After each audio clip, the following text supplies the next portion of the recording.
শুভ সন্ধ্যা বন্ধুরা। আজ 2596তম জন্মতিথি তথা বুদ্ধ পূর্ণিমা।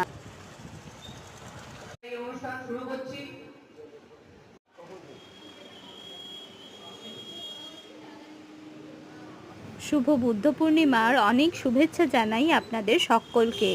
শুভ বুদ্ধ পূর্ণিমার অনেক শুভেচ্ছা জানাই আপনাদের সকলকে। বেলা 5:30 মতন বাজে এখন। মা আর আমি চলে গিয়েছিলাম বাড়ির কাছাকাছি এই বুদ্ধ মন্দিরে। সাংস্কৃতিক কিছু অনুষ্ঠান সূচি রয়েছিল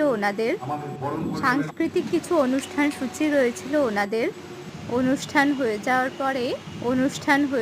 পরে 25শে বৈশাখ কিছু কম্পিটিশন হয়েছিল, সেগুলোরই আজ প্রাইজ ডিস্ট্রিবিউশন ছিল।